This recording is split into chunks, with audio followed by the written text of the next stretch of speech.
Hello, everybody. Welcome back to another episode of the Access Blockbusters Pod. Welcome to episode number 75. We are at the 3/4 century mark. Is that even a thing? I don't even know. Thank you guys so much for joining us here. There is a whole lot to talk about. I'm a broken record because I say this every single week. And there aren't as many segments this week, but I mean, we're gearing up for Thunderbolts. So there's going to be some stuff about Thunderbolts, the first reactions, my hopes and predictions. Next week, we're going to be talking about Thunderbolts in spoilery and non-spoilery detail. So I'm very excited about that, getting my tickets to see Thunderbolts. I got them a while ago, but now finally next Thursday, I'll be seeing Thunderbolts in theaters. And I'm very, very excited about that. But first, we got to talk about the season premiere of Andor Season 2. That's going to be coming up in this episode. Very excited to talk about that. And The Last of Us Season 2, Episode 2. I'm sure you guys know. You guys have seen it by now, but we'll definitely get into that later on. So, thank you so much, as always, for joining me. If you haven't subscribed to the Access Blockbusters YouTube channel, make sure to do so. Give this video a like and let me know in the comments down below what you think about the podcast and what you think about any of the topics in the comments down below. Make sure to subscribe, of course. And then if you are listening to the audio-only platforms, because we do have audio-only, thank you so much. Make sure to give a rating or a review. We have Apple Podcasts, Spotify, and Overcast, so make sure to check us out on all of those platforms. And guys, let's get into the topics for this week. Alrighty, everybody, there is a little bit of Star Wars news here. Frankly, just barely enough for me to make a segment about it. And to be honest with you, this is going to be a short one because we have confirmation from the major trades, from the varieties, Deadlines, Hollywood Reporters of the world, and originally actually reported from the Snyder, Jeff Snyder. But this is interesting, I suppose. A new Star Wars series is in development. Now, the reason I say this is going to be a short segment is because literally nothing is known about the series besides who the creators are. I think who the creators are, it's the only reason I'm even making this segment. If the entire story was new Star Wars series in development, I would have been like, okay, great, fine. But because we know a little bit about the creators, I think it's worth talking about, just for a second, even though, again, we don't know anything about when it takes place, what it's about, but I think that the sensibilities maybe of the creators might lend a little bit of an insight into what the style of the series might be. So the series, right, like I mentioned, none of the trades have any insights into what it might be, where it's taking place, things like that. It might even be in just such early stages of development, but the creators are interesting because the creators of this series are from father and son duo Carlton Cuse and his son Nick Cuse. Now, for those of you who know the names, Carlton Cuse was the creator, I believe, or not the creator. J.J. Abrams was one of the creators of Lost, but he was one of the head writers of Lost at the time. Lost being one of the most famous, popular shows when it was airing, and also infamous for having one of the worst endings, worst received endings of all time for a TV show. I haven't personally seen Lost, but I know enough to know that the ending of Lost really was just so poorly received. That being said, what the articles point out is that they're not the only Lost alums to join the Star Wars universe in recent years. Obviously, J.J. Abrams, right, directed 2 of the sequel trilogy movies, and say what you will about the way that they ended, but he knows how to set up an interesting mystery. I will give him that. I don't know, if that's just his sensibilities and if that carries over to Carlton Cuse or Nick Cuse, but I think it would be interesting to get a mystery box sort of Star Wars series, given that they know how to end it and given that they know how to give an answer, right? I think that would be fun. A la, let's just say a modern example of Knives Out, right? Where you have mysteries going on, but the endings feel satisfying. You're like, oh yeah, that makes total sense. And what's going on here? Or Stranger Things, for example. I'm just thinking about sci-fi series or mystery series or shows where, in Stranger Things Season 4, when Vecna is revealed, you're like, oh, interesting, that makes sense, right? What I don't want is a mystery box series where you're just kind of like, okay, interesting, and the ending is like, what? Because I think, shows like, for example, Moon Knight did that, where it was like, oh, this is such an interesting mystery, and the ending was like, what is happening here? I think actually conversely, a show like Agatha All Along did a pretty good job. They started out a little weakly in my opinion, but the show picked up steam and the ending kind of revealed what was going on and you were like, okay, so that makes sense. So I'm interested in this series. We're just making this segment just to talk about the fact that there's going to be another Star Wars series in development by people who were in charge of Lost. But other than that, very little is known about that. So the question I'm going to pose to you guys for this segment is, what do you want this Star Wars series to be about? And the second question is, are you interested in a, straight up mystery series? I know that Acolyte was sort of posing to be a mystery series. I don't think it really was. It was more of a drama. And again, I'm not even talking about the quality, just the genre. I think it was more of a drama than anything else, than a mystery. think the mystery aspect of it was probably a weaker part of its subgenre, but I'd be very curious to just see a mystery episode, or a mystery series rather, in general. So let me know what you think about this in the comments down below. Alrighty guys, Deadpool and Wolverine, it's crazy to believe, has already been out for almost a year. About the 9 or 10 month mark now as we head into the early summer months, as Thunderbolts is picking up steam in its marketing campaign, and we're going to see it. I'm going to see it in exactly 1 week as I'm recording or releasing this episode. Maybe a little less than 1 week actually, as I'm recording and submitting and uploading this episode. So very exciting news. But as we wait, Avengers Doomsday is also on the way, right? We have Thunderbolts, we have Fantastic Four First Steps, and then we have Avengers Doomsday. And I've always been saying, and maybe a little less certain now, but I'm very certain of the fact that everyone and their mother will be in Avengers Doomsday and Avengers Secret Wars. So either one of those two films, I think that almost every single character in the MCU, in Marvel even, not just the MCU, will show up.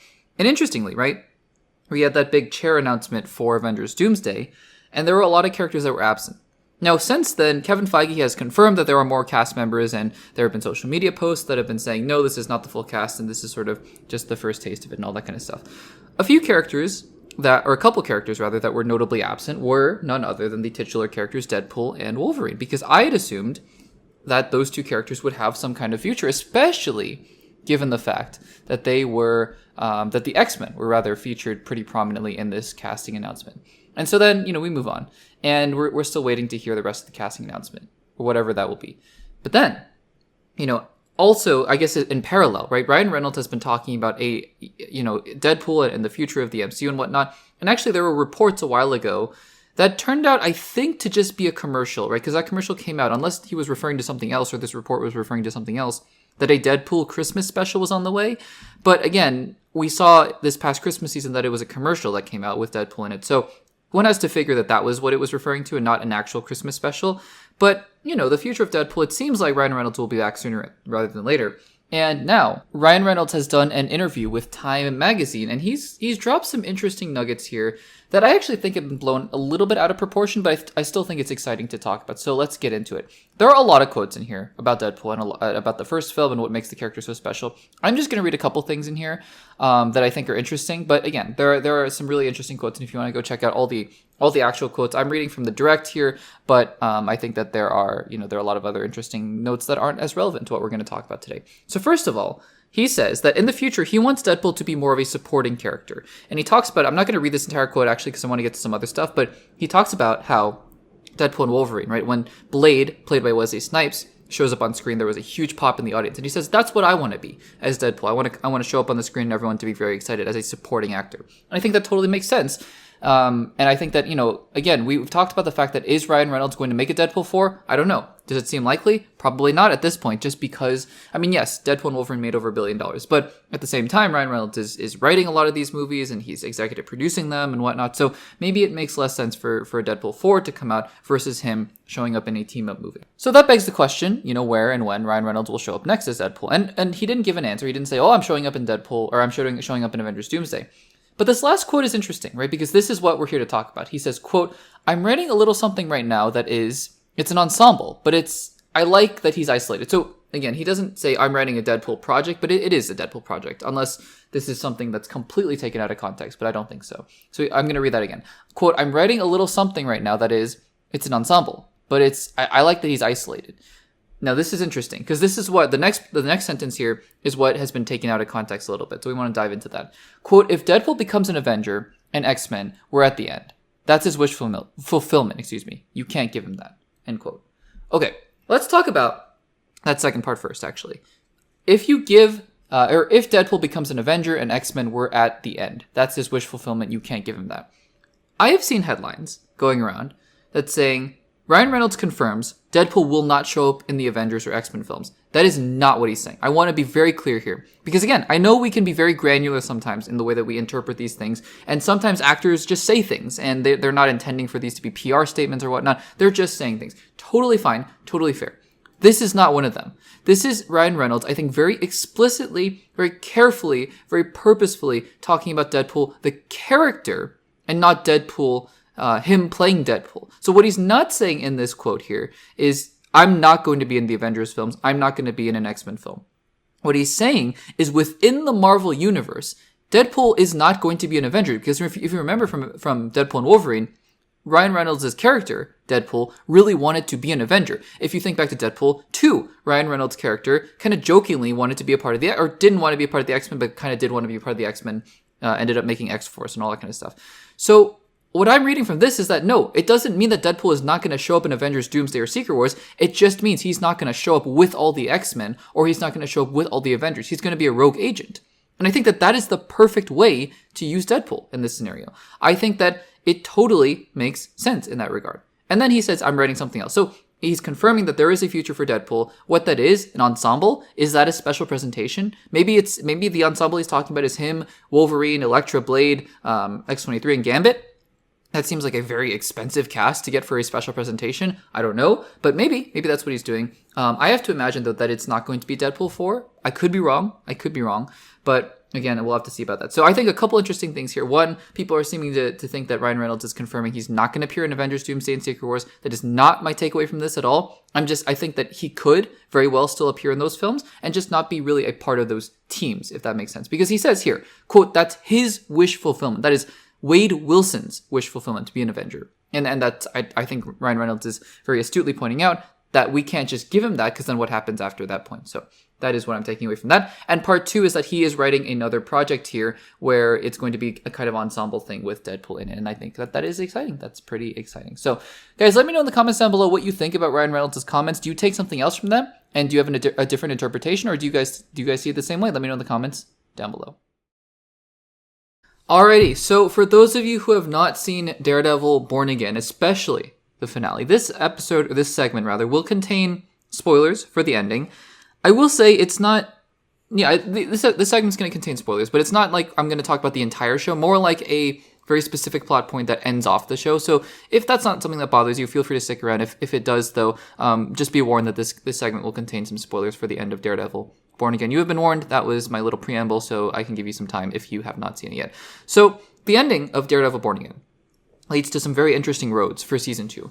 Mainly, the idea that Daredevil is looking to build a resistance, an army, within New York City, within Hell's Kitchen, that can stand up to the mayor who Mayor Fisk just declared martial law and basically has seized control of the government, the state government at the very least, or the city government rather, and is looking to take over. My question always with this, though, I mentioned this in my spoiler reaction, is where is the state government? Where is the federal government? Does nobody care about this at all? I mean, it's New York City. It's not like, no offense at all, but it's not like some really small, town in the middle of nowhere. Again, no offense to anybody who does live in those places. I'm just as, a real world example. New York City is one of the most populous cities in the world. So I don't know. I mean, I would have thought that some other forces would have gotten involved. Maybe President Ross. I don't know. Anyways, maybe that's why he's not involved. Maybe President Ross is in charge right now. And he's like, I don't care. Do what you want. I don't know.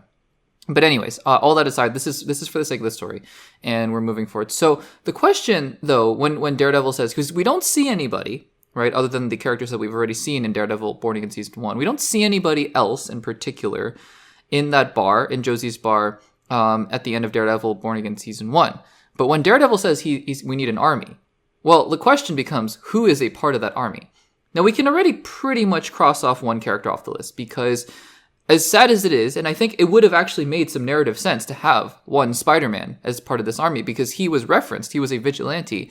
Based on the rights issues, it looks like Spider-Man cannot appear in Marvel television, at least Marvel live-action television, which sucks. It's terrible, because I do think this isn't a case of shoehorning in a character for the sake of it. He is the definition of a masked vigilante running around New York City without jurisdiction. He was called out by Kingpin, and I think it totally makes sense. He is the kind of person that Kingpin would be going after. So, it would make narrative sense to have Spider-Man in Season 2. Unfortunately, because of the rights issues, it's not going to happen. If it does, if they reach some kind of deal, I'm going to be shocked. But they're already filming Season 2, so I have to imagine they wrote the entire Season 2 with the understanding that they're not going to have Spider-Man. And that sucks. It sucks, but he's not going to be in there. But the other question then becomes, okay, so naturally, right, we went through this whole change. We went through this whole rewriting and reordering, restructuring, and rethinking of Daredevil Born Again. It used to be that Daredevil Born Again was going to be loosely tied to the Netflix series, but not really, like sort of a multiversal tangent, almost like, Doctor Strange from 616 and 838 and Multiverse of Madness. Like, it's the same actor, but they're different characters, right? So it was going to be kind of tangentially like, oh, sure, Wilson Fisk and Charlie Cox's Matt Murdock were played by the same actors, but they're not the exact same from the Netflix series, a different universe. And also, the Vanessa was going to be played by a different actress, but he still has a Vanessa. But then they decided, no, we're just going to make the Netflix series canonical, which I think, based on what I've been seeing from my rewatches of the Netflix series, while they stop really hinting at connections to the wider MCU as the seasons go on, the first couple seasons of Daredevil, and especially the first season of Jessica Jones, has a lot of references to the Battle of New York. So it totally works. It totally works. Would I then say that, anyone who's watching, because I will eventually, hopefully, do another part to the Beginner's Guide to the MCU, which is, I haven't done one in a long time. It's complicated though now, right? Because do I recommend seeing the entire Defender saga as well as part of the MCU? I don't know. Frankly, I don't know. That's all an aside. The question is, are the Defenders, now given that the entire Netflix Marvel Universe seems to be canon, are the Defenders going to show up in Season 2? Before we get into my personal thoughts here, because I do have some thoughts, the showrunner of Daredevil Born Again, Scartapane, his last name is Scartapane, I'm trying to find his, Dario Scartapane, gave some comments when asked about whether the Defenders are going to be showing up in Season 2. So I want to read out some of these quotes here before we get any further. So there are 3 separate quotes I'm reading from an article from The Direct. He says this, quote, "Without giving too much away, when you're working in what I would call in the Hell's Kitchen corner of the MCU, these iconic characters, the Defenders, are always in your mind. The thing is that, and this is kind of hard, I'm trying to thread a needle here, you want to bring in people and relationships and past figures in Matt's life because they help the story."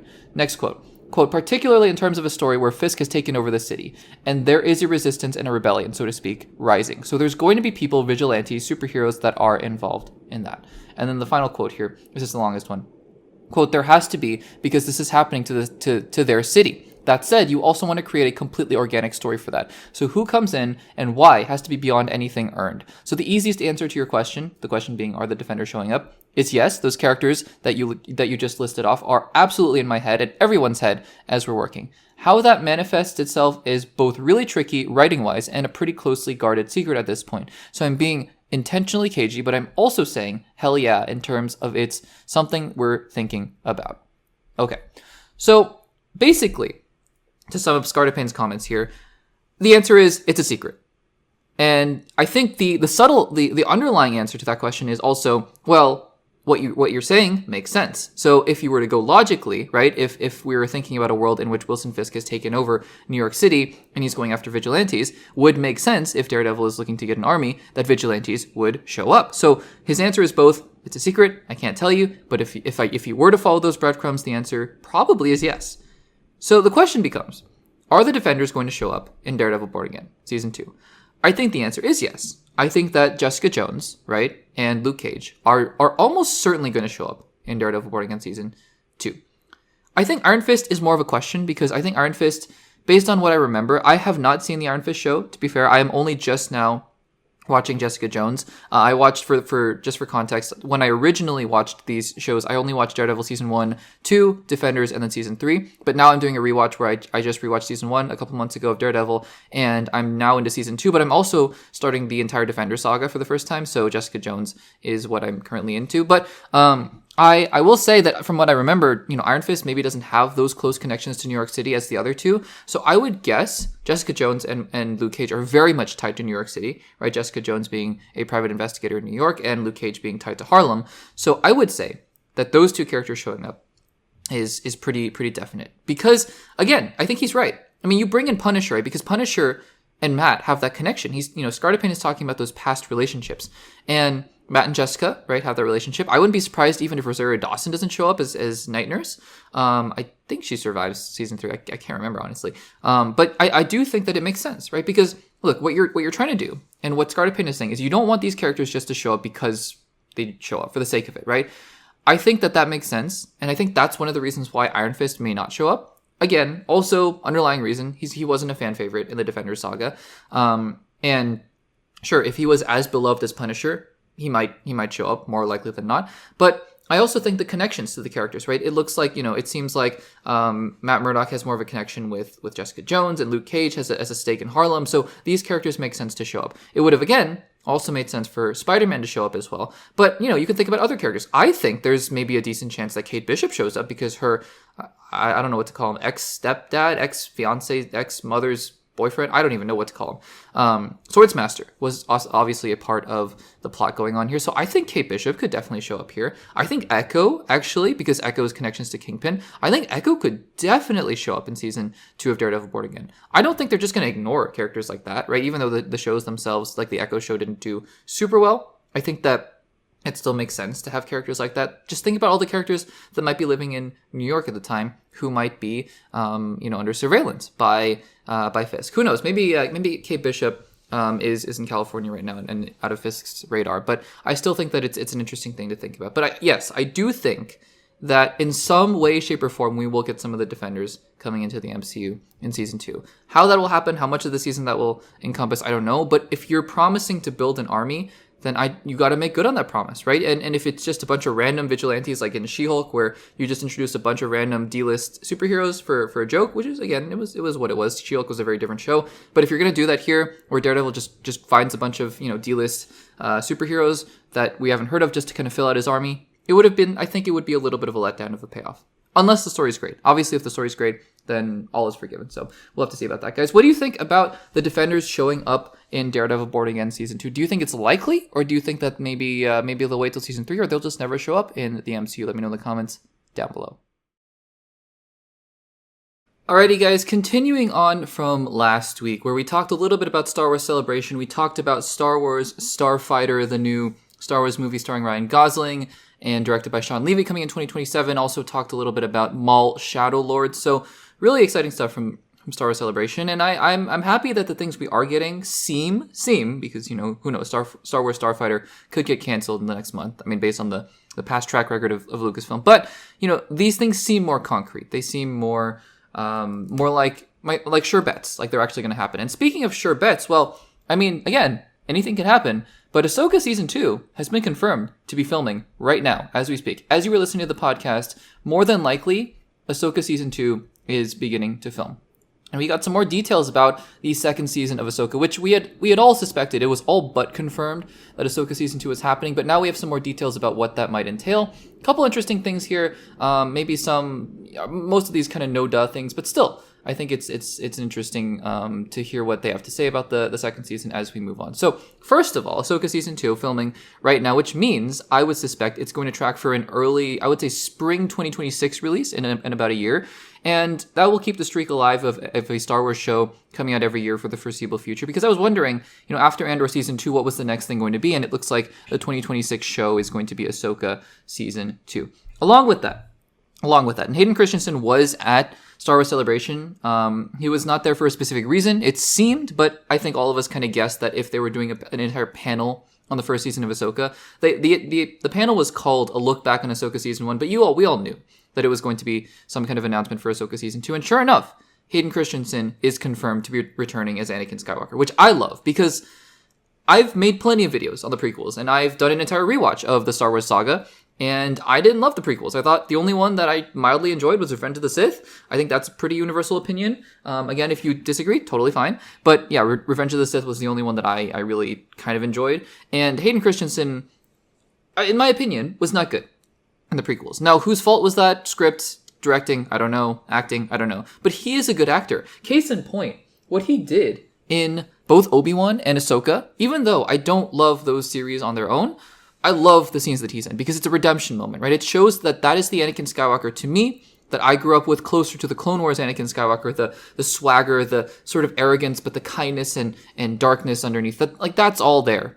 in the Anakin Skywalker we saw, especially in Ahsoka Season 1, Episode 5. So I'm very excited.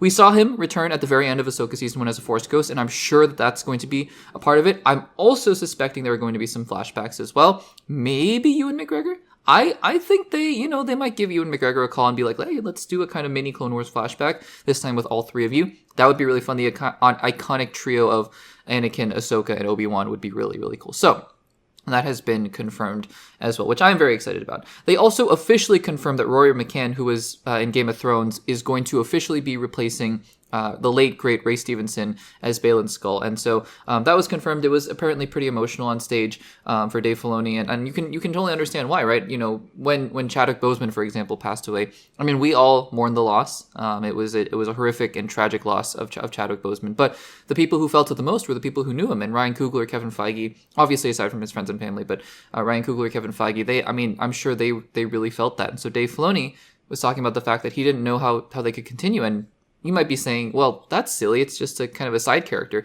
But, you know, if you work with people, right, these are real people. And so you can totally understand what that meant for him. But he said he found a way in to honor the legacy and continue on. And he worked with the family as well to make sure it was right. And so I'm interested.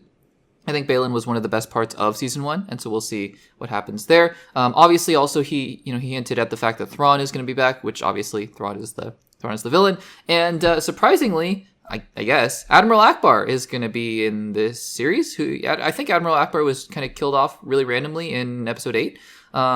That was not one of my favorite parts of episode 8, just the fact that they randomly killed off Admiral Akbar, even though I really like episode 8 in general. But anyways, that's kind of random. And so, yeah, that's about it. That's all we got from Ahsoka season 2. I mean, I think I will say, Ahsoka season 1, right, not being one of my favorite things that Star Wars has ever done, because I think the story overall was kind of weird and kind of weak in general. But I do think that Ahsoka season 2 has a lot of potential, because I think that if they can just tighten up the story a little bit and make sure it goes in a direction that feels overall pretty satisfying, and also stays true to the characters and whatnot, I think that it would go a long way. It would go a very, very, very long way. So I'm interested and I'm excited, and I can't wait to see where they go for Ahsoka season 2. Guys, what do you think about these announcements, this news about Ahsoka season 2? Let me know in the comments down below. Alrighty, guys. So later on in the podcast, we are going to be talking about my own personal hopes and predictions for Marvel's Thunderbolts. And I am very excited about Thunderbolts. I have been for quite a while. I think that this is a film that looks like it is really getting back to the roots of what made the MCU so successful, which is something that I am looking very much forward to. Also, just the ragtag group of heroes. I'm excited. I think this could be kind of Guardians of the Galaxy-esque, based on not necessarily in tone, right, but in terms of the group of misfit heroes and seeing where they go and how they develop into actual heroes instead of villains and anti-heroes and whatnot. So I'm excited about that. And like I said, later on we're going to talk about my own personal hopes and predictions. But before we get into that, the very first reactions to Thunderbolts have been revealed. Now, I know later on in the week we're going to get the actual US premiere and we're going to get the first review embargo. So I wanted to upload this in episode 75 of the Access Blockbusters pod, and I'm going to try to upload the segment before any other official reactions come out, because these are the very, very first reactions. I believe this is coming out of the European premiere. Funnily enough, I think it's in London, right? I think it's in London that this is being held, because a ton of other random MCU actors showed up. And at first I was like, oh, does that mean that all these characters are going to be in Thunderbolts? And then I thought, no, that's silly, because at first one I saw on Instagram was Simu Liu showing up to the Thunderbolts premiere. I was like, is that a spoiler? Is Shang-Chi showing up in Thunderbolts? And then I realized if this is taking place in London, then it makes sense, because that is where Avengers Doomsday, I think, as we speak, is filming. And so Pedro Pascal showed up and Simu Liu showed up, and I was like, oh, duh. I mean, Avengers Doomsday is showing up. They probably just wanted to hang out and show their support. Maybe they had an off day in the shooting schedule and all of that kind of stuff. So that is what's going on there. But this is coming out of that premiere, the European premiere. And these are, like I said, the very first reactions to Thunderbolts. There are only a few of them. And I have to preface this by saying, we always say this. The first reactions generally skew very positive. So these reactions are indeed all very positive. And that's a good thing, right? Because you'd rather have that than the first reaction to be like, not so sure, because usually what that means is that those reviews turn out to be very negative. So just keeping in mind, right, these reactions are going to be positive. It doesn't mean that Thunderbolts is going to have 100% on Rotten Tomatoes. It could. It very well could. It also could mean something like a 65%, right? The Captain America Brave New World first reactions are not this good. Admittedly, they're not this good. But they were good. And the film ends up with about a 50%, 48% or whatever on Rotten Tomatoes. And people are like, yeah, it was okay. But generally, it's a good sign, right? And so I just want to precaution everyone. I want to just say that, it doesn't mean Thunderbolts is going to be the best MCU movie. I also think this exercise and just reading out some of these first reactions is good in just seeing what people did enjoy. Like, what were the specific aspects of Thunderbolts that people enjoyed? And I think that that is going to be something that we can build off of from there. So, again, first reactions. I'm reading a compiled list here from the direct, and let's just go into it. Let's just read a few of these and see what people have to say. So this first one says, quote, Thunderbolts is in many ways different from other MCU films that have come before it, and that freshness couldn't have arrived at a more opportune time when the franchise is in need of new blood and direction. It's some of Marvel's darkest material to date, dealing with the emotional wreckage of broken individuals grappling with their past choices and finding camaraderie amidst the emptiness of their lives. This may be a team-up film, but it very much belongs to Florence Pugh, who carries much of the dramatic weight of the film on her back, while Lewis Pullman delivers a complex performance as a sympathetic character at war with himself. It may not be the flashiest, funniest, or strongest MCU or Marvel film, but its rough edges and imperfections somehow all feel fitting for this anti-hero team of misfits. So that's not, that's not saying, oh, best movie of all time. It's actually admitting that, no, I mean, it's not the greatest one, but it still has a lot going for it, which is really good. Second one, quote, shocked how good Thunderbolts is. Putting emphasis on the character work and practical action makes this feel like the old Marvel that had us for a decade plus. Wish we'd gotten this sooner. Helps that this dysfunctional team has chemistry too. Another good one. Third one, quote, Thunderbolts is, I think is what they meant to say, is raw, hilarious, and deeply human. It's a bold dive into trauma, healing, and redemption. Proof that even the so-called defective losers and disposable delinquents can rise above their past and become the heroes no one expected. It's gritty, emotional, and unlike anything Marvel has done before. A must-see story that hits where it hurts and heals where it matters. One mid and one post-credit scene. Okay, so that's fine. And who knows what those are going to be. Fourth one here. Quote, Taps Mike, Thunderbolts was awesome. I don't know why they did that. Thunderbolts was awesome. Tons of implications on how the MCU is moving forward. I mean, that one, sure, people came out of Captain America Brave New World saying things like, oh, the post-credit scene for Captain America Brave New World has huge implications for the MCU moving forward. It doesn't. So I don't know. I mean, I take that for what it is. I'm not really focused on that. I'm focused on the movie itself. Anyways, the team works well together. Plenty of emotion. Yelena is my MVP. Definitely a super fun movie. Definitely stick around after the credits. Again, this person's pretty focused on the MCU. That's fine and all. They're going to show up in Avengers Doomsday. We'll see what happens there. Next one. Quote, Thunderbolts is one of Marvel's most enjoyable films in a while. It feels different than most of the studio's projects. It's bold, funny, filled with great action and an unexpected emotional punch. Florence Pugh is the star that shines the brightest. There's a lot of love here. Make sure you stay for the credits. Yep. Like I said, you'll see in one of my predictions. I'm going to talk about the post-credit scene in my prediction. But again, it's not the focus, right? Post-credit scene can be whatever it wants to be. And we've seen in the past for Phase 4 that the post-credit scenes have just been whatever they've been. So, it doesn't really affect the movie itself, but still interesting to hear, right? Let's read a couple more. I think there's like 3 or 4 more. So let's read a couple more here. Quote, well, Thunderbolts is easily one of the best MCU movies in a long time and maybe one of my new personal faves. Has so much spark, charisma, and tells a genuinely emotional story you connect with.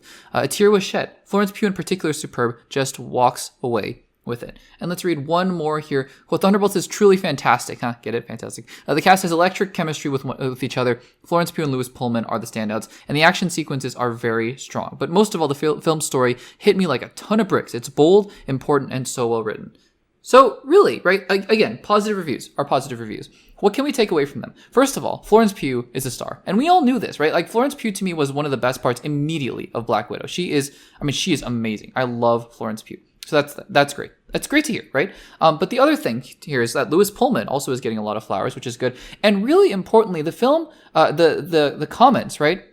The people talking about the film seem to really be gravitating towards the idea that this is a film that deals with emotional baggage and is really good at it. So I'm actually quite impressed by that. I think that that's definitely something that is good to hear. And I'm surprised by that, but I'm really hopeful that this is going to be a film that hits deeper than a lot of other MCU films. We'll see, right? It could very well just end up being people excited from the first reactions or the premiere, but I'm very hopeful about this. So guys, what do you think about these first reactions to Thunderbolts? Does it make you more excited, or is this about what you expected from the first reactions? Let me know in the comments down below. Alrighty guys, well, we are finally here. It seems like just yesterday that I was in the theater to watch Captain America Brave New World, but we are approaching Thunderbolts. And look, Captain America Brave New World, not to make excuses for these films, because Thunderbolts could very well end up being terrible, and Fantastic Four First Steps could very well end up being terrible, and the MCU could continue to spiral down in quality. But I will say at the beginning of the year, I think a lot of us thought, well, Captain America Brave New World has the potential to be good, and I thought it was going to be good based on the trailers, and I still think it's okay.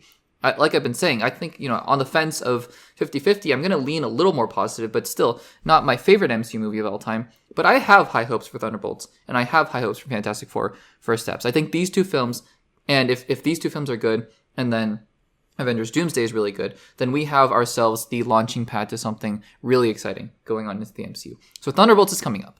As we like to do with a lot of these big movies and shows, I wanted to take some time here to do a segment where I give some hopes that I have for Thunderbolts, and I give some predictions that I have for Thunderbolts. I have 3 each today, and I think that there's some fun ones here, I think. And I think, doing these kinds of segments, it just helps ground me in helping me think about what I think would make a successful movie or show based on my hopes, and then just some fun predictions to see if I'm right or wrong. As we do a review. I have my tickets for Thunderbolts for Thursday night, May 1st, and so we will definitely get the review out for episode 76 of the Access Blockbusters pod. Crazy number, by the way, crazy number. But we will definitely get out our review for next episode. And then episode 77 will likely be a lot of post-Thunderbolts analysis, post-credit scenes, and what it means for Avengers Doomsday, because we know most of these characters are going to show up in Avengers Doomsday and whatnot, and all that kind of stuff. So, anyways, let's get into it. So, like I said, hopes. 3 hopes here. 3 predictions, 3 hopes. Hopes, as I mentioned, these aren't things that will guarantee, for me, enjoyment for the movie. But I do think that if these 3 things hit, then more likely than not, I will have walked out of Thunderbolts very, very happy. So number 1 for Thunderbolts, my hope number 1, is that I want Thunderbolts to be something more than quote-unquote fun. Because I think Thunderbolts, from what I've seen, has a very high floor. The floor of Thunderbolts is something like an Ant-Man and the Wasp. Fun. Enjoyable. Right? Light is the wrong word, but the usual MCU quips and jokes and Ant-Man and the Wasp style, or what's another one that people, I don't know, Guardians of the Galaxy Volume 2 maybe, or something like that, where it's fun. It's fine, and you enjoy it, and maybe you don't think about it too much after you leave the theater. And I think that that's the floor. And if that's the floor, great. I'm on board for something fun. But I do hope, and I am mildly optimistic about this, that Thunderbolts can dive into something a little more than just that. Whether it's emotion, thought-provoking discussions, or complex characters, more than just the usual MCU quips, maybe more than like an Age of Ultron, for example, which is a fun movie. But, you don't really think about Age of Ultron all too much after you see it for the first time or again, at least in my opinion. But I think based on the comments from Jake Schreier, who's the director of the movie, it seems like there was an intention to make these characters three-dimensional, to make these characters complex, to truly try to understand their psyches. And it looks like Yelena is going through an actual depression. And I think other characters like John Walker, super, super complicated. The question becomes, how are they going to translate that from the TV show to the movie? For, I think, the vast majority of the audiences, they haven't seen the TV show, so we'll have to see how they summarize that. But Ghost has some villainous streaks in her, although we'll see if she's more reformed. Red Guardian is interesting. Bucky is obviously one of the most complicated characters in the MCU. So I'm hoping, and Sentry as well. Sentry, we'll see how he is handled. But I'm hoping for something more than just it was like the first reaction saying it was a fun MCU ride. I'm hoping that, the first reviews say something like, this is actually, substantially more thought-provoking or more interesting or whatever the case might be than your usual MCU film. That's what I'm hoping for. Again, I mean, it's not going to translate into acclaim necessarily. I think Eternals, right? A lot of the positive reviews for Eternals were, this is one of the most thought-provoking movies in the MCU. It's really interesting and philosophical, and I loved that. Not all the critics did. That's fine. But, for me, that's what I'm looking for. So that's hope number 1. Hope number 2 is that there are genuine surprises. I hesitate to say, based on the trailers, because there has been a lot of trailer footage so far, I hesitate to say that there aren't any surprises left, but you kind of feel like you get the general story structure so far. At the very least, it's something like, okay, so the characters are on their own. I mean, it's a kind of a team-up structure, right? But the characters are on their own, and then they all kind of band together, and then Bucky goes and gets them, and they go and fight Sentry in some kind of bunker, and then they go to Avengers Tower, and then they fight Sentry, right? It's kind of seeming like that's going to be the story structure. And also, it looks like Taskmaster is not going to make it out of the first 5 minutes of the movie, or whatever. So, I mean, I don't know. And it looks like all the characters are going to survive all the rest of the characters are going to survive into Avengers Doomsday. that, to me, by the way, if you watch my video about the cast announcement for Avengers Doomsday, that itself doesn't bother me. I mean, I know a lot of people were like, they spoiled Thunderbolts. And I'm like, guys, no one was complaining when Spider-Man Far From Home released a trailer when Spider-Man was dead. Like, this was pre-Endgame's release, and Spider-Man Far From Home released a trailer. Like, let's calm down a little bit, right? It's not like the MCU is doing this for the first time. It's just part and parcel of having a cinematic universe where things are connected. That's fine. I'm just hoping that the story itself has some nice twists and turns that, make it a little unpredictable. Because for a film like this, right, I'm not saying you should kill off all the characters and then in Doomsday they're all variants or something like that. Like, oh, gotcha. Like, I don't want a gotcha moment just for the sake of a gotcha moment. But I do hope that there are things in here where you go, oh, wow. Was not expecting that to happen. So that is my hope there. And hope number 3 is that this becomes a team to root for.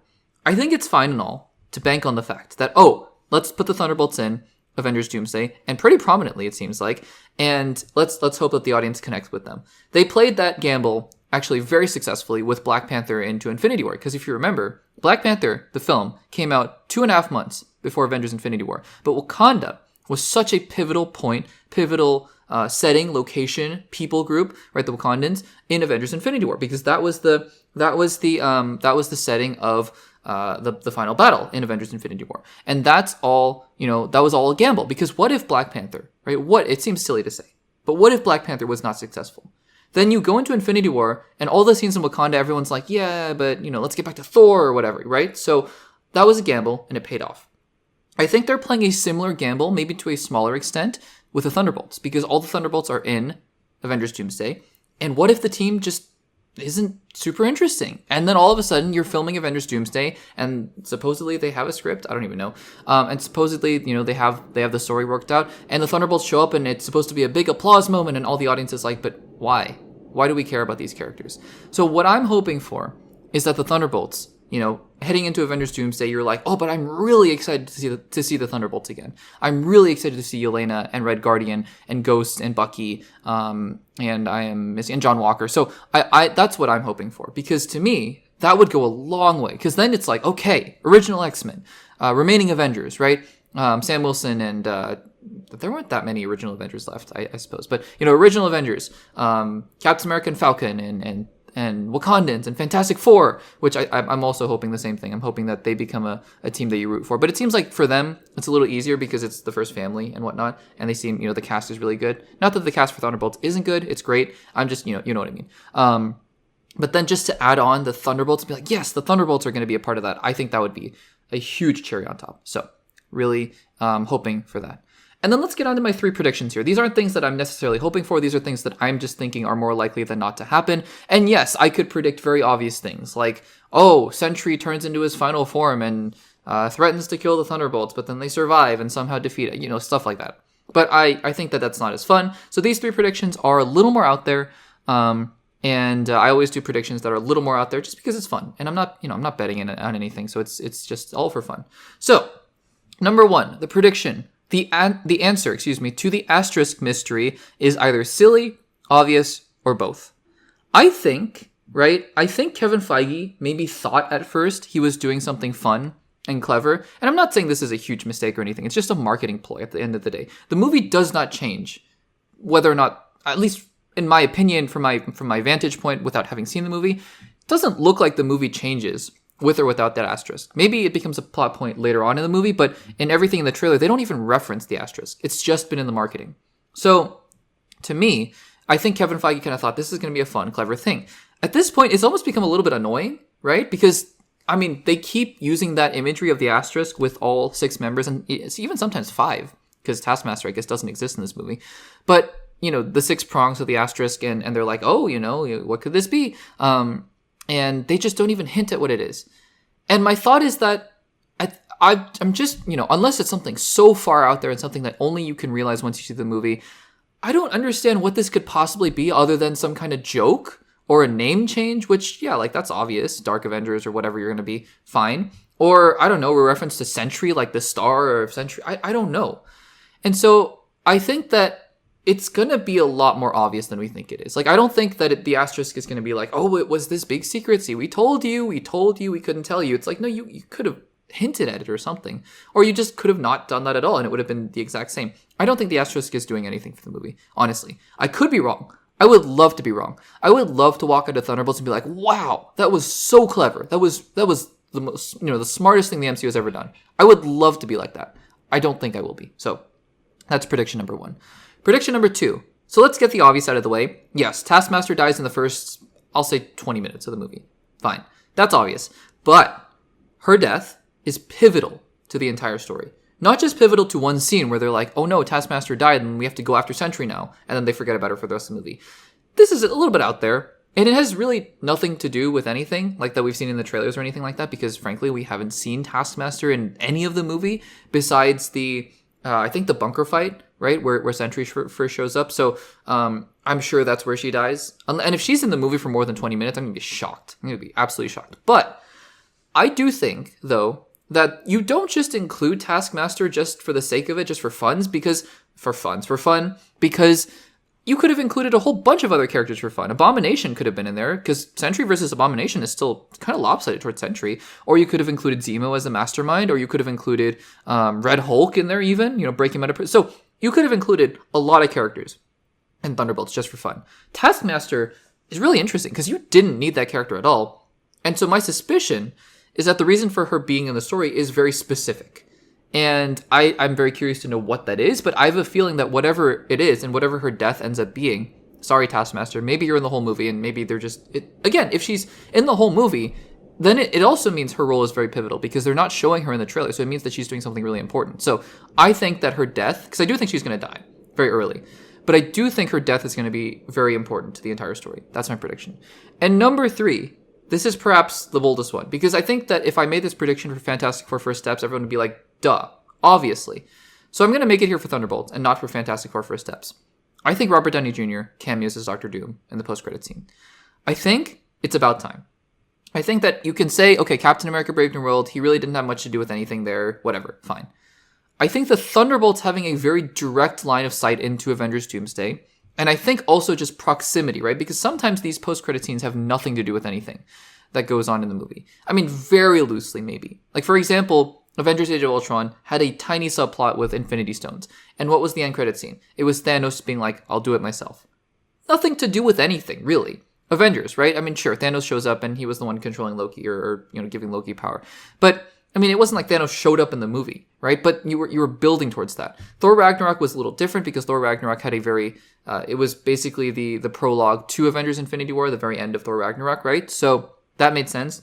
But that movie also came out 2 movies before Avengers Infinity War, and it teased Thanos. It teased Thanos' attack on the Asgardian ship. And so in a similar way, I think, and this is just a thought and a prediction, that Robert Downey Jr.'s character is going to be teased a couple movies before Avengers Doomsday. I don't know how, I don't know where, I don't know when, I don't know why.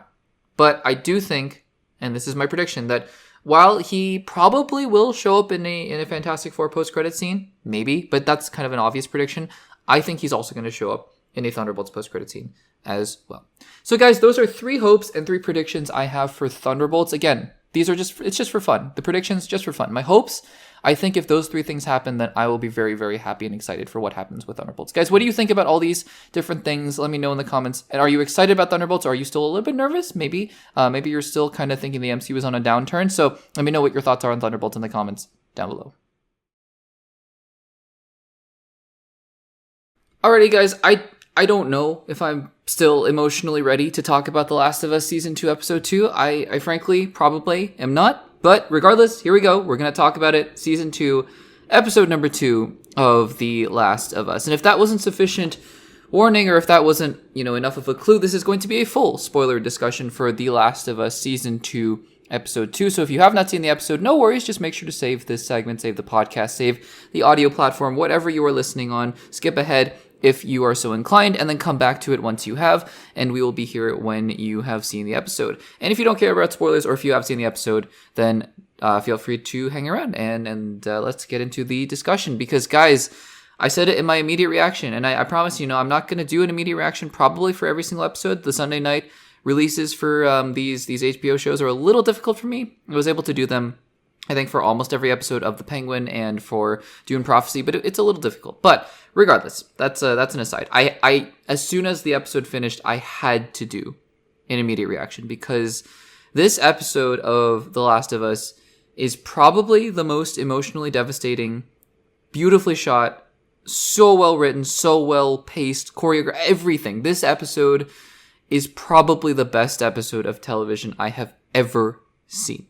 Now, for some context, I have not played the games. I said this in my previous Last of Us reviews and in the episode 1 review. I haven't played the games. That being said, I mean, being on the internet, making YouTube videos, making a podcast, and listening to other people who have played the games, who have watched the shows, who know the story of the games, I didn't know explicitly Joel was going to die. But coming into season 2, and especially after having seen episode 1 with the setup of Abby, I thought, okay, so Joel is going to die.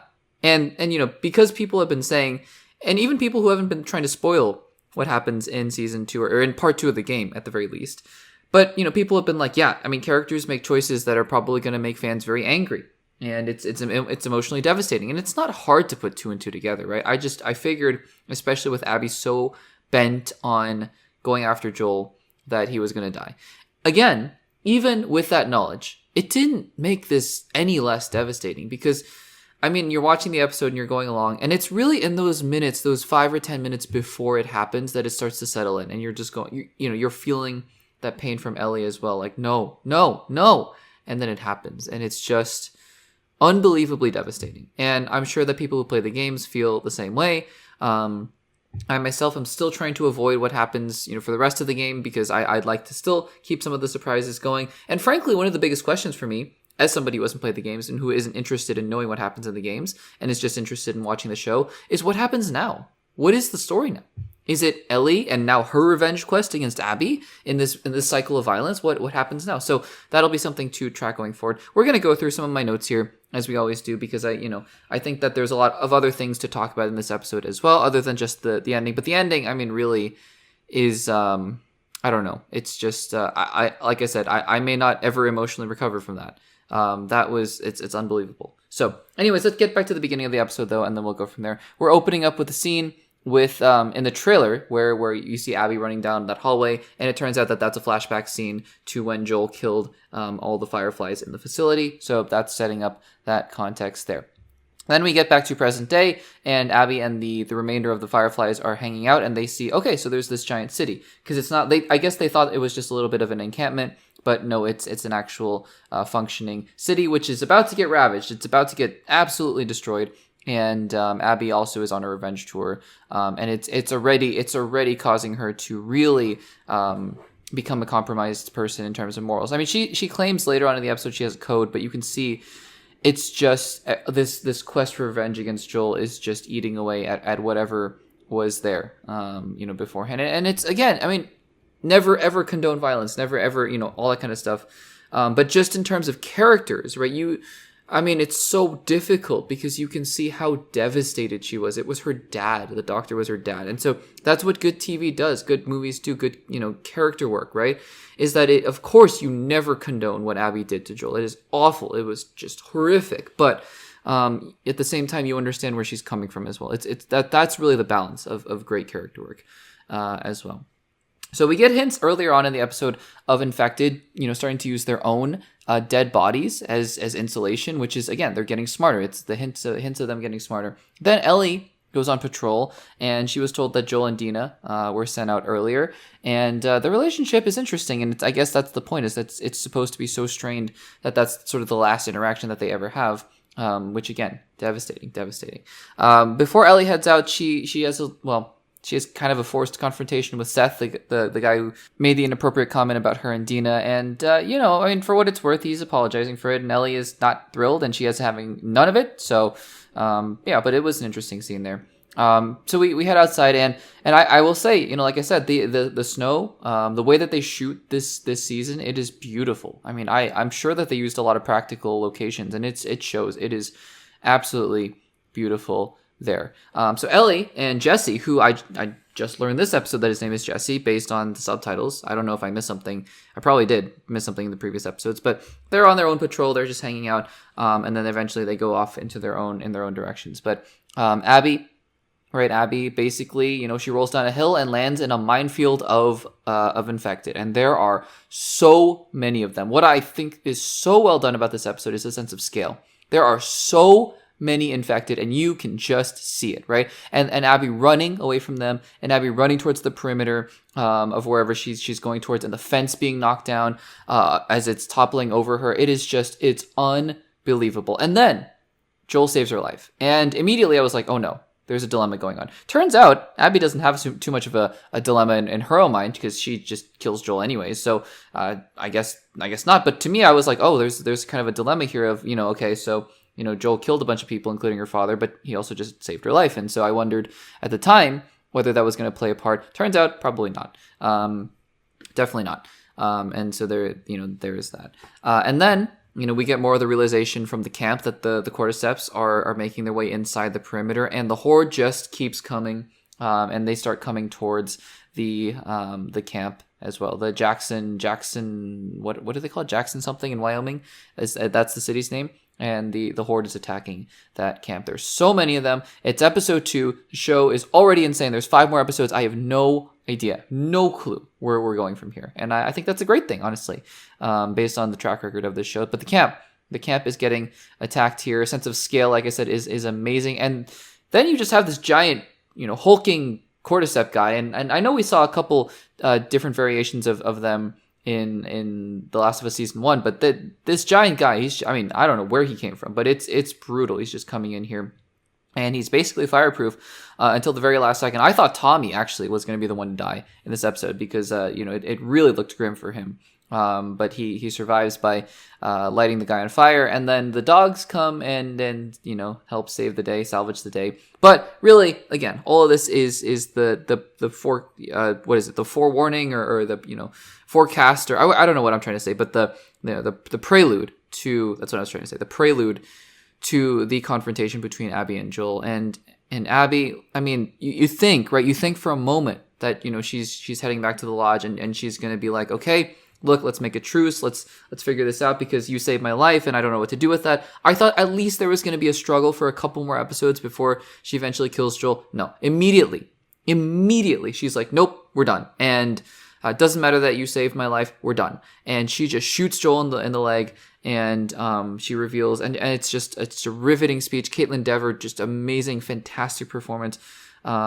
It's just, the whole scene sends chills down my spine thinking about it, and when I was watching it. But the doctor was her dad, and the way that she talks to him, and the conversation that they have, and you can just see as she starts hitting him that she's so lost in her pain. And honestly, after that point, I just didn't write any notes, because as soon as Ellie kind of entered the room, I think we all saw where it was going, and it's just emotionally devastating. I have no words for it. We closing shots of Abby riding away, and bringing Joel's body back to the camp, and that's where we end off. And I have no idea. I have no clue where we're going here, because I don't know.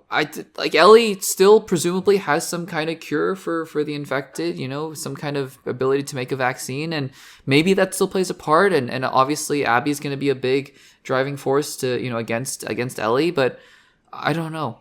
I really don't know. I think it's kind of incredible that Pedro Pascal, I'm sure everyone who played the game knew, right, that he wasn't going to be in the season for very long. And it's kind of amazing that he agreed to, not that he had a choice, really. He played Joel in the first season, but obviously that he did all the press tours, and he was like, yeah, I'm Last of Us Season 2, and he was going to be such a big part of it. And then, the guts to have, the video game creators, first of all, to kill off basically the main character in the first 20% of their season it's unbelievable. It is really unbelievable. So I have no idea where we go from here, and frankly, I don't really want to know based on the game. I just want to watch the episode 3 as it comes out and experience it with the rest of you guys. But guys, that was The Last of Us Season 2, Episode 2. It was something else. One of the best, if not the best episode of television I have ever seen. HBO just does it differently. I don't know how they do it, but they just do it differently. So guys, what did you think of episode 2 of season 2 of The Last of Us? Did you enjoy it, or were you also just devastated like me? Let me know in the comments down below. Alrighty, guys, let's talk about the series premiere, the first 3 episodes of Andor. Andor season 2 is finally upon us. So this is going to be a full spoiler discussion for Andor season 2. I'm not going to be able to do those immediate reactions because 3 episodes on Tuesday, it's going to be hard for me to watch all of them back to back to back and then do an immediate reaction as soon as I'm done. That being said, though, I'm always excited to do these spoiler discussions every single week with you guys and talk about the 3 episodes in some details. So that is me stalling for just a little bit here. If you haven't seen the 3 episodes, no worries at all. Just make sure to save the podcast, save the segment, save the clip wherever you are watching it, and come back once you have. Or if you don't care about spoilers and if you have seen the episodes, then let's get into it. So, as you might have seen from last week's episode of the Access Blockbusters pod, I was actually able to finish Andor Season 1 just before Andor Season 2 came out. And so, it's been very fresh on my mind. And really what I've been able to glean from that rewatch is just, it really made an impact on how I viewed the show. I really enjoyed Season 1 a whole lot more than I did the first time. And the first time I didn't hate it at all. I really liked it. I've come to really admire and love the show since my rewatch. And you can go check out that rewatch segment and hear some of my more detailed thoughts. So I've been very excited for Andor Season 2, especially after that second trailer. Because the first trailer really did nothing for me. The one with the music, the pop music, did absolutely nothing for me. I don't understand the rationale behind it. That being said, I mean, I do understand the rationale behind it. To be fair, that's a little bit of a hyperbole. I understand that they're marketing it towards non-Star Wars fans. I'm just saying that for me, it just didn't work. That's all I was trying to say. Anyways, the second trailer felt very Star Wars-y, felt really good to me, and so I was very excited for Andor Season 2. And so they released the first 3 episodes. Now, we're not gonna, because I did take notes throughout the entirety of the 3 episodes. That being said, we'd be here forever if I went through every single one of my notes and my thoughts here. So what we're gonna do is we're just gonna go through each episode in some detail, of course, but we're going to do it, we're going to do it in a way where we cover sort of the holistic elements of each episode and then kind of how they tie into one another. Because again, like I said, there's just way too much detail to go into for 3 whole episodes. It's basically a whole movie. And we could be here for an entire podcast episode talking about 3 episodes of television. And as much as I'd love to do that, other topics need some time as well. So again, we're just going to go through episode by episode and then talk about how they tie in together and all that kind of stuff. And then we will wrap up with that. So let's get into episode 1. As I started out with episode 1 here, just really not knowing what to expect here, I knew that what we did know is that these episodes were going to be 3 episodes each, releasing at the same time. One of my, not complaints, but one of the things that I still was not as, I guess happy is the wrong word, but one of the things I noticed that still wasn't sitting super well with me was that in the first season, the middle episodes were a little bit slower. And that's just because they're sort of, the 3 episode chunks are designed to be, their own little mini stories. And the middle episodes just generally are not going to be as fast paced, or as, they're not going to be as impactful, I suppose, as the beginning and the end. So I was very curious to see how it was going to go, because we knew that Andor Season 2 is not only going to be divided into 4 chunks with 3 episodes each, but each little mini story arc was going to be a whole year, and then they were going to jump a year in time. And we see that right away. We see that they jump to, they start out here and it says 4 BBY. So it's already counting down the years to the Battle of Yavin, which becomes a little more important in episode 2 here. So, let's get into it here. We start out here with this whole sequence in the TIE TIE interceptor facility here. And I really like the conversation with that, technician who we never see again. I wonder if she's going to be heard from later on in the series. But Andor, I really like the conversation about what it takes to sacrifice for the rebellion and what it means to it. And then we have this whole sequence where Andor steals a TIE fighter. I love the music, by the way. I noticed that the music was kind of Winter Soldier-esque. It was very heisty, very spy movie-esque, and I really like that. And this whole opening sequence, I was glued to the screen. This opening sequence, there's something about it that just felt so Star Wars. For everyone complaining about, and yes, I know some parts of the rest of these 3 episodes maybe don't feel as quote unquote Star Wars-y. Right, they feel a little more sci-fi, perhaps. But I mean, for this opening sequence when Andor steals the TIE fighter, if anyone's complaining that this isn't Star Wars, I don't know what to tell you, because this is Star Wars. This opening sequence has got the action, it's got the pacing, it's got the music, it's got just the way it's shot. I loved this opening sequence here where Andor steals the TIE fighter. It's hard to describe, but it's it's incredible. So I love that opening sequence. So then we're introduced to the other story arcs that become more prevalent throughout the rest of these 3 episodes. We have Bix and her crew on that farming planet. We have Mon Mothma and her daughter getting married. And then we have obviously Andor getting kind of stuck on this what turns out to be Yavin 4, which is interesting.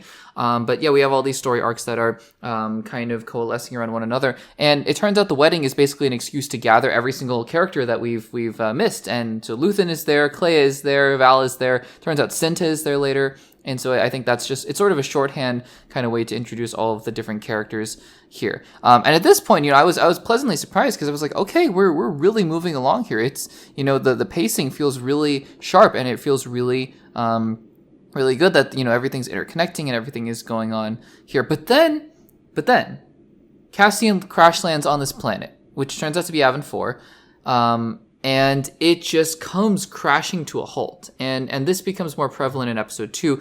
But this whole thing about Cassian just kind of sitting around and being held hostage while these 2 groups are yelling at each other, I don't know. Is it going to come back to come back into play later on? Maybe. But with the way that this plays out in the first 2 episodes, really not my favorite thing. I should also mention there are a couple other story arcs that were going on here at the same time, because then we're introduced to Krennic again. And it's always great to see Krennic again.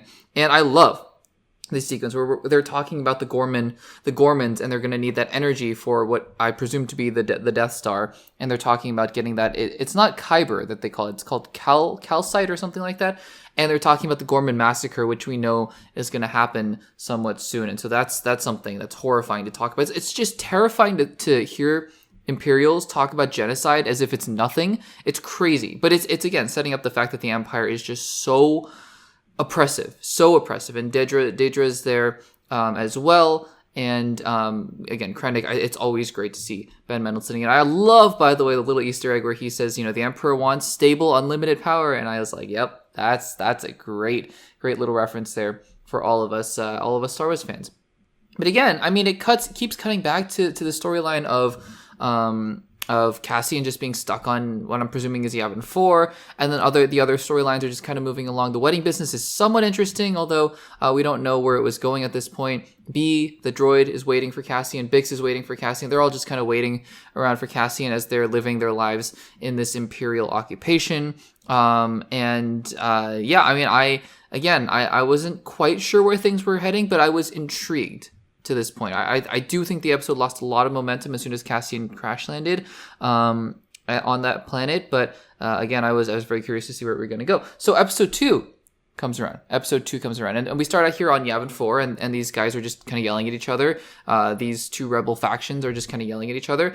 And then we get, Daedra heads back to Coruscant, and she's still obsessed with Axis, which is Luthen. And I think it's really fascinating to see that the I forget the guy's name, but the guy who was in charge of the ISB is like, you know what, you keep talking about it, it's become a legend, it's become kind of a thing you just talk about, and everyone's annoyed by it, so just either shut up or tell us or show us Axis, who is Luthen. And it's like, okay, that's kind of where it is, and I'm sure Daedra and Cyril are going to be on the hunt for Luthen still. And I don't want to put this out here, but I'm pretty sure it's going to happen that Luthen is going to die, right? Because he doesn't show up in Rogue One. You think that a character as important to the rebellion as Luthen would definitely show up for Rogue One, and he does not. So I'm a little concerned about Luthen. I'm a little concerned. I do like how everyone is kind of worried about Cassian. They're like, wait, where is he? We can't contact him. And that's because he is stuck on this planet that is Yavin 4, I suppose, just hanging out here. And then we get back to the wedding stuff. And, the wedding stuff in itself is interesting insofar as, it's picking up a storyline from season 1 where Mon Mothma had to do some dealings with a very shady guy, and he's like, hey, in return, I want you to betroth my son to your daughter. And she does that eventually. And then there's this other guy, Tay, right? Tay is her friend, her childhood friend, who is helping her move her money around so that she can fund the rebellion. And I think that's all great. That's all super interesting. But Tay is going through some really rough times because apparently his wife left him, and his investments are going very poorly. And all of a sudden, he looks like he's on the verge of going scorched earth on Mon Mothma, and that becomes a concern because Luthen's like, you need to get this under control. And at the end of this getting to the end of episode 3 really quickly, it looks like Luthen has a plan just to kill him. I don't know, because they don't. I actually thought he was going to die at the end of this 3-episode arc, but it looks like, because it's going to skip ahead a year, so he's going to survive another year. I don't know, or maybe not. Maybe in between, they're just going to be like, "Yep, Tay died," and Luthen reveals that he did it. Because I thought Luthen was just going to sneak out and shoot him himself, but I don't know. Because again, Luthen, right? He's all about, I've compromised myself. It's for the rebellion, and we cannot have any loose ends going around here. So, I'm very curious to see how that's going to play out in the next arc. And then we get another arc here because Daedra and Cyril are living together. And that's crazy to me. I mean, of all the things. And honestly, look, I mean, I enjoyed the stuff with Cyril and his mom because it was just so weird in season 1, but in a very interesting way. This character of Cyril is so interesting to me. In just all the weirdest ways. I don't know what it is about him, but this was just like the whole. I know it's more episode 3, so we're gonna get there. But this whole thing was just so odd to me, and it didn't really pay off. So I'm still curious to see where we're going from here because it's a little confusing to me. I'm not gonna lie. So we'll see. Let's see where we go from there. Clea is also heading back to Coruscant because she's trying to get a hold of Andor. But yeah, really, episode 2 is about all these different storylines. Like Cassian's just kind of sitting there, right? I do like Mon Mothma's husband's speech where he talks about fleeting joy. I think that was kind of a nice moment for him, even though he's generally a terrible person. And again, I know there's a lot of complicating things with Tay and with Mon Mothma and things like that. I get it, jealousy and whatnot. But Mon Mothma's husband is also just kind of an unpleasant person as well. But yeah, Cassian's just kind of been sidelined this entire episode. He's just kind of sitting around and being held hostage.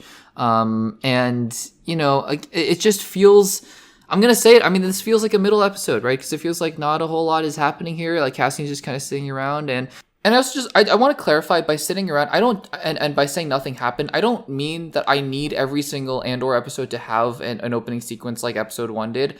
I love the politics. I actually think the conversations about Tay and his finances and all the stuff about the funding the rebellion and Luthen, like that's all really interesting. It's more the wedding stuff. It's the Cyril, Daedra, Cyril's mom stuff. It's Cassian just kind of sitting around while literally these guys are playing rock, paper, scissors.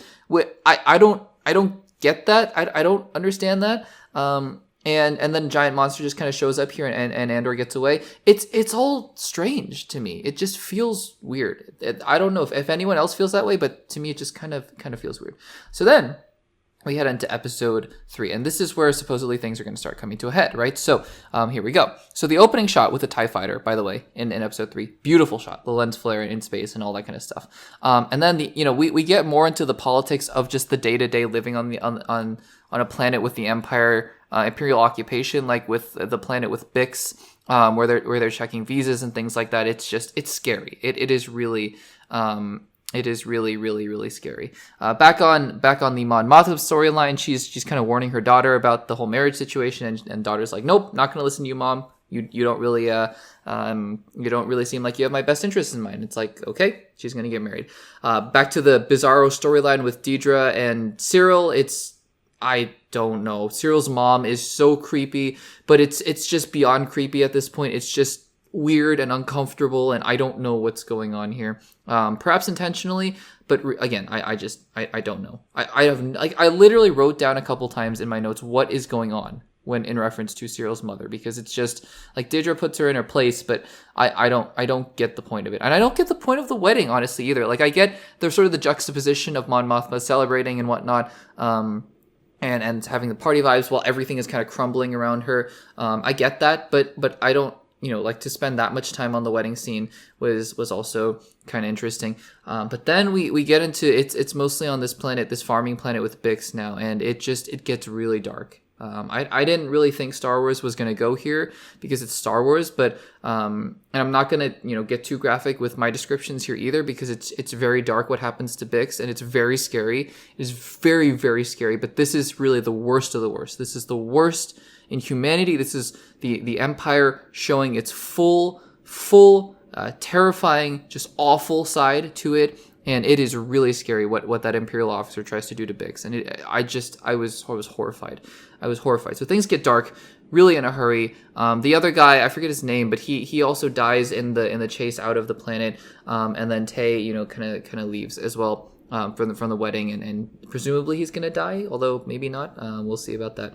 But yeah, I mean, we kind of end the episode here, and we end on a very bleak note. We end on a very somber note here, and it's just we'll just have to see what happens. But I don't know, guys. I mean, I don't know. It's weird because I felt very similarly the first time I saw Andor season 1, where I just wasn't overly impressed. I enjoyed my viewing experience generally, but I wasn't overly impressed. And I felt a very similar way with the opening of season 2.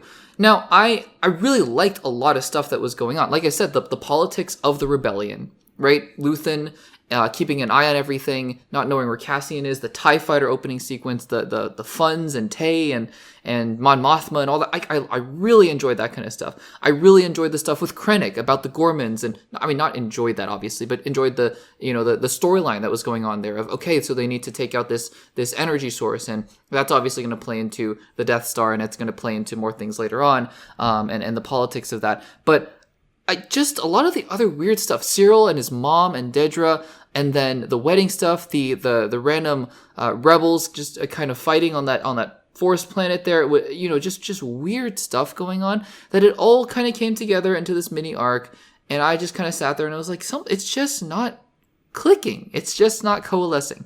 Maybe this series is just meant to do a rewatch for, because I don't know. Like, it just, I was expecting it to just really be like, bam, because especially with the opening sequence with the TIE Fighters, I was like, oh, this is totally, like, this is first time watching. I'm on board. I love it. And then it just kind of came crashing to a halt. So we'll see. We'll have to see. This is the first arc of 4. I didn't hate it at all. I loved a lot of things from it. I was a little frustrated that it didn't all come together in a way that I felt was satisfying, in my personal opinion. So those were my thoughts on the first 3 episodes of Andor Season 2. Liked it. Didn't love it, I have to say, but very excited still to see where the show goes from here, because the first 3 episodes still had those flashes of absolute brilliance from Tony Gilroy that make Star Wars, again, not afraid to go dark, but also not afraid to really be Star Wars, right? To be that Star Wars that is living in the time of oppression during the Empire as well. So guys, let me know in the comments down below, did you like Andor Season 1, Episodes 1 through 3, or did you not like them, or were you somewhere in the middle? Let me know in the comments down below. And guys, that will do it for episode 75 of the Access Blockbusters Pod. Thank you guys so much for joining us yet again. It is always a joy and a pleasure. And we are on the cusp of the next MCU movie, and I'm very excited. I'm really excited. Thunderbolts, the first reactions have got me very hyped, so looking forward to that. And then Fantastic Four, and then hopefully Avengers Doomsday delivers. I really hope. I'm not placing too many of my hopes on Ironheart, to be quite honest with you, because I think it's from the previous sort of regime of quantity over quality. But, if Ironheart is good, I'm just looking forward to a really good streak of MCU projects that are hopefully amazing. So we'll see about that. But guys, thank you so much for joining us. Make sure to subscribe to the Access Blockbusters YouTube channel. Make sure to give the video a like. Comment down below with any of your thoughts on the topics. And if you're listening to the audio-only platforms, leave a rating, leave a review. Apple Podcasts, Overcast, and Spotify. That will do it from me, from the Access Blockbusters Pod. And I will see you guys in the next one.